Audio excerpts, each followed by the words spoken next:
You've been listening, you've been watching. I'm sure you've seen the footage online over the past number of days. Israel has launched airstrikes against Hezbollah targets. That happened overnight yesterday. It's effectively sent thousands fleeing for safety in Lebanon. Even footage I was watching last night too of people actually driving out of the capital city, heading towards Beirut, and just the huge sense of the traffic jams that's been happening. It's pretty incredible to watch. The death toll at the moment, it's jumped to 558. Over 1,800 people injured, 50 children, 94 women among the deceased. That's the details that we're hearing from the Lebanese Health Ministry in the past 24 hours. But I want to get a sense of what this is like for the Irish Defence Forces, because we constantly hear about Irish soldiers serving overseas in Lebanon as part of the UN peacekeeping missions. And Tom Clonan, who's an independent senator and security analyst, is with us. Tom, I suppose to take off the political hat and put back on the retired army officer uniform for a moment, can you give us a sense of what that is like at the Irish base camp in Lebanon for the Irish soldiers when what unfolded over the weekend happened in Lebanon? Yeah, so it's a very tough environment to be in. Just for the listeners, in '96, as a peacekeeper in Lebanon, we experienced a very similar bombardment from the Israelis. They engaged in a punitive operation against the people of South Lebanon called Operation Grapes of Wrath. And in March and April of 1996, we experienced literally tens of thousands of airstrikes, missile attacks, artillery attacks, right into the Irish area of operations, and hundreds of innocent Lebanese men, women and children were slaughtered. So you literally become, and this is what's happening with our troops now, they become human shields between, on the one hand, Hezbollah, headed up by Sheikh Nasrallah in Beirut, and the Israeli Defence Forces. What's different today, I think, is that Israel has clearly demonstrated that it no longer adheres to the laws of armed conflict and the Geneva Conventions. Their operations in Gaza have quite simply been genocidal in nature. You know, hundreds, thousands of women and children butchered in that operation without any inhibition whatsoever. The pager attack, circulating thousands and thousands of improvised explosive devices and detonating them simultaneously, as confirmed by the United Nations, was a terrorist attack. So my fear for Irish troops would be that if this escalates further into a ground invasion, there is the risk of casualties. In previous interventions by Israel, they have murdered Irish UN peacekeepers. They've murdered UN observers. So at the moment, what does it look like? So for Irish troops, there are men and women there. Yes, some of them will take protective measures. So for example, during active shelling and airstrikes, some of our troops will go into underground bunkers or shelters. But not everybody can, because we do have troops who are engaged in perimeter security, observation duties, and very often, as happened to me in several occasions, you'll be out on patrol in a village when it gets hit, because the Israelis nor Hezbollah are going to tell you when they're going to open fire. Well, I was reading something of Benjamin Netanyahu in the past 24 hours talking about these 80,000 calls that have been made to residents living in Lebanon, basically warning them to evacuate, which I assume was the scenes we saw last night as many people left their home and travelled from the capital city. Look, I mean, I'm sure even just the sheer shelling and everything, the explosions, the missile attacks that has happened, in general, people naturally would get up and would leave. And there was talk online too last night of people, looking to try and secure accommodation elsewhere. But for those Irish soldiers that are in Camp Shamrock, not all of them are in Camp Shamrock, as you said. They're out in the periphery. They're in... Yeah, well, they have to mount perimeter security. Peacekeeping is a dangerous occupation. Force protection measures will be the absolute priority of the local leadership on the ground. They'll be monitoring back through UNIFIL headquarters and back to Dublin. But really what I'm trying to say to you is that in the history of our peacekeeping in Lebanon, about 50% of our casualties were inflicted by Islamic resistance groups like Hezbollah, and the other 50% were murdered by Israeli troops or their proxies in South Lebanon. And this business of recorded messages, these telephone calls that you hear about, you get a phone call on your mobile and you hear a recorded voice message telling you that there's something going on with your Revolut account or your Amazon account. that's the nature of those calls. They're a generic, mass-produced recorded message. And again, to do that to the civilian population it's a psychological operation. It's to instill fear into the population. And the laws of armed conflict and the Geneva Conventions are very clear. You cannot target or strike civilian objects, even if there is a suspicion that there might be a missile or a weapon hidden in that house. You can't do that. And you now have tens of thousands, probably hundreds of thousands now, Lebanese fleeing north because they've seen what's happened in Gaza. If I was to say if there was anything positive, I'd say it would be that they haven't hit Lebanese critical infrastructure yet, like their power stations, their transport systems and airports, transport hubs and that. So they haven't quite got to the point of all-out war. But I would say to people, watch now in the next week or so, in the run-up to 7th of October, the one-year anniversary of the Hamas attacks, you may see an intervention because Netanyahu and Yoav Gallant, his defence minister, have been very explicit. They've said that they're going to deal with Hezbollah by military means in order that Israelis can return to their homes in northern Israel, in Galilee, Rosh Hashanah, Tiberias, and in those areas.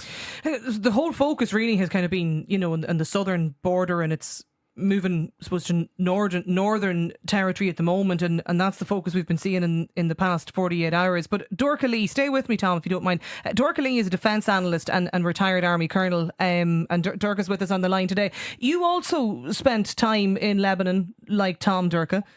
What's your memories of the region? Well, yes, I did. I served with both UNIFIL and with UNSO. With UNIFIL in southern Lebanon, I was company commander back in 79. And then in 82 to 84, I served with UNSO with the Observer Group Lebanon, operating out in Nahariya and supporting UNIFIL in the south and in Observer Group Beirut. Essentially, the situation, Tom has described it very well. I think the point at the moment, though, is we need to look at where things are at the moment. There was a resolution 1701 at the end of the fighting in 2006. And that resolution was supposed to solve the problem of Hezbollah and the problem of Israeli presence in the south. But it was never implemented. And this is the point. The point is it had tasked the Lebanese government and UNIFIL of getting Hezbollah out of that particular area. This was the task. Now, it's not a UNIFIL problem because UNIFIL can only act when the Lebanese government requests it to get Hezbollah out of the area. Such a request has never been given. But the fundamental problem in Lebanon goes right back to a situation where the Lebanese armed forces, right from independence in 43 and on, Lebanon was certainly, the first time I was involved in Lebanon was in 66. Lebanon was an incredibly wealthy country. It was one of the highest per capita incomes in the world. It could have afforded to have proper defence forces. It didn't have them. It neglected it completely. Now, there was a lot of militias belonging to the different confessional factions, religious groupings that were there in the country. And later then, foreign intervention, particularly from the arrival of the building of Hezbollah being the most recent one. But earlier than that, you had the PLO. So all of these forces got established inside in Lebanon and would not have happened if it had been a proper Lebanese central government, properly organised. And we didn't do that. And by the way, just make that point. They are as defenceless as Ireland is today. We are in the same situation. We have neglected our defence. Just to that, how used to violence from whether it be Hezbollah or the IDF, the Israeli Defence Forces, are the Irish troops that are there and based out of Camp Shamrock? Well, I think, first of all, there's the current situation is there's a lot of stuff flying in the air over the UNIFIL area. And that is a constant point of immediate danger. I don't think that Hezbollah per se or the Israelis will attack the UNIFIL at all. I don't think that's what they will do. And in the past, even if the Israelis were to conduct an offensive operation, UNIFIL will have disengaged, observe and report. That's the practical side of it. But the thing is that there is Resolution 1701 did change UNIFIL's mission, the mission that Tom and I would have served in. It did change that. It gave a certain amount of teeth. It was a Chapter 7 mission now, that they can actually intervene in certain circumstances. the primary function was to get Hezbollah out of that area, south of the Litani River, and to get Israel to move back behind the blue line and not to engage in fighting. So, but as I agree with Tom, there is absolutely a danger because the UNIFIL troops, because of their work, they have to be out and about. They can't all be round-hound in shelter. Well, the first person that I thought of this morning when I was thinking about this, Tom, like Private Sean Rooney. Yeah, 2 years ago. Yeah, he was murdered by Hezbollah recently, and that there's always that risk. I suppose my concern would be that the Israeli Defence Forces under Netanyahu's direction and this right-wing government that is propping him up, they really have disregarded the laws of armed conflict in relation to their operations in Gaza. They've been very, very disinhibited. And, whilst I agree with Colonel Lee that they're not likely to deliberately target UNIFIL at the outset, there is the risk of being caught in the crossfire. And, Hezbollah will be provocative. They will launch from close to UN sites. Israel will respond. During our time, they directly targeted our neighbouring UN position at Qana and murdered 117 men, women and children that were sheltering there, innocent men, women and children. And at the moment, as you read out at the top of this piece, we've 558 Lebanese killed in the last number of days, including 50 children, almost 100 women, thousands injured. You have to ask yourself the question, what is it that Netanyahu hopes to achieve? What are his war aims? If it's to push the Hezbollah back north of the Litani River, consistent with the UN Security Council resolution, I don't think he's going to be able to achieve that unless he goes in on the ground. And even if he does, they now have a stockpile of missiles that can reach targets all across Israel, north of the Litani. And they now also, Hezbollah, have, if you like, a land corridor through Syria, Iraq, right into Iran itself, so that they can be resupplied, reinforced. Hezbollah is not Hamas, and I'm not an apologist for Hezbollah. They murdered many of my colleagues, but they're not Hamas, and this risks escalation and involvement of the United States, who have 2 aircraft carrier groups in the Eastern Mediterranean, offshore Cyprus and along the Lebanese Mediterranean coast. They also have US Marines, a Marine Expeditionary Force. And Netanyahu will hope to get the United States in a headlock before the presidential election and align this offensive. And I would say again, watch that anniversary of the 7th of October attacks. My hope is that they don't, but I think we need to expect the worst. Let me bring in Raymond Murphy. Raymond is a professor at the Irish Centre for Human Rights in NUI Galway. Because Raymond, you've previously worked as a UN peacekeeper in the Middle East. What's your concern for the Irish troops, Irish soldiers currently serving as part of that UN peacekeeping mission in Lebanon today? Well, I suppose my main concern would be force protection. I would agree with what was said, that I don't think that the Israeli forces or Hezbollah will deliberately target UNIFIL or the Irish. But nonetheless, they are in grave danger being in the middle of the current round of hostilities. And as Tom pointed out, many of our forces have died as a consequence of both Islamic resistance members and Israeli Defence Forces attacks on the region. So that would be my main concern. And I don't think so. There have been calls to withdraw the Irish and withdraw UNIFIL from the area because of the situation that's unfolded. But actually, I think it would be very impractical to try to do so in the current security climate. I think you're going to actually put them in grave danger. Irish forces have been there since 1978. As Thomas pointed out in particular, they have endured much worse than this in the past, and they are well trained. They have put in significant protective measures, but they are still in danger. And the one thing that I maybe with that Colonel Dorica Lee and I might differ on would be that the nature of the mission. When the Resolution 1701 was adopted in 2006, it's true that the Americans in particular and the Israelis essentially wanted to push UNIFIL to do what the Israelis were unable to do when they attacked Lebanon at that time, as in disarm and move Hezbollah out of the area. And UNIFIL quickly learned that it couldn't actually, it wasn't able to carry out an enforcement mission. It's not been able to do so. It's not equipped. It doesn't have the capacity to take on, in a forceful measure, any of the parties to the conflict. It relies on the goodwill and consent of Hezbollah, the Israelis, and the Lebanese armed forces. And obviously, that's not there now. Yeah. But in the long run, they may well be still in a position to play a significant role in de-escalating the situation. And they are the eyes of the international community. They are witnesses to what is happening there.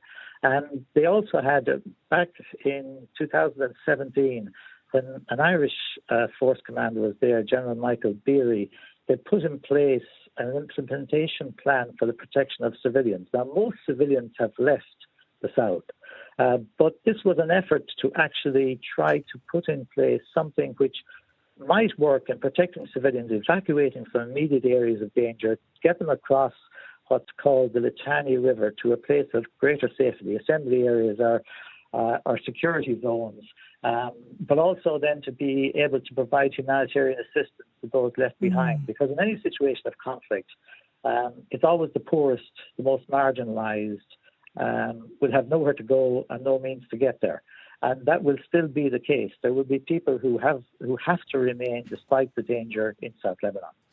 Durka, can you give us a little bit of an insight into, as a retired army colonel, what's happening in the Irish Defence Forces headquarters today? Like, what conversations are taking place? Is this just part of the course? If you're out serving in the UN, like, can you give us a little bit of an insight into what might be happening there? I would say the overseas room is very, very busy, keeping in touch with UNIFIL and with UNSO, their Irish elements that are with UNSO in the area. So you can be sure that Defence Force Headquarters is fully informed and keeping abreast of it. And it's just ready at any time to help and support the troops out there. Not that this is happening now, but they're in a very good position, really. I think it's not like in the old days when communications were particularly bad, and between Lebanon and Ireland, there's multiple means of communications, so they know what's going on. And I think that if there were requests for any additional logistical support or that from the Irish contingent, if there was something new that arose, that they would get it out there to them fairly quickly. The Defence, has the Justice Minister, Tom, has there been much response from the Justice Minister today on this? Or is there likely to be, I should say Minister for Defence, apologies, on the Irish response? Or? Yeah, well, I think the Taoiseach is alive to what's happening and is in constant communication with the Chief of Staff, Lieutenant General Sean Clancy. But I would say for the families listening, relatives of our male and female troops out in Lebanon, despite the tension between, and despite the position that the Irish government has taken, and I believe they've taken great moral leadership, and the tension between Ireland and Israel, there is a very good line of communication between the Irish military on the ground with both the Israeli Defence Forces in northern Israel and also with Hezbollah. That's one of the things we've been lucky. We have a good line of communication. And the other thing is, I would say to people listening, especially families, force protection measures are the number one priority, and they will alter their operations to reflect the deteriorating situation. And also, every battalion has a withdrawal plan. There's a contingency. When do you enact that, Tom? Well, that would be a decision that would be taken locally. If the situation were to deteriorate, I agree with both Ray and Colonel Lee that although the Israelis have directly attacked UN positions in the past, they're likely to do so again.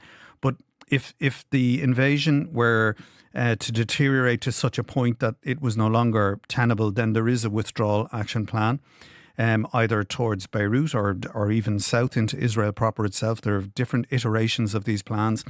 We have the support of neighbouring countries and allies. For example, the British have a big base in Cyprus, which is 20 minutes from Beirut. If we needed medical assistance or if we needed mass transportation or what have you. So, all of these measures are being actively considered both locally in the local contingency plans and back at home. And I would say to families that every step that can be taken to ensure the safety of troops is being taken. It was fascinating to get an insight from your own experience as an army officer and retired Army Colonel Derka Lee as well. Tom Clonan, thanks a million for joining us here today on the programme. Defence analyst Derka Lee and also professor at the Irish Centre for Human Rights at NUI Galway, Raymond Murphy. Thanks, Raymond, for your time on the programme. The email is lunchtimelive@newstalk.com.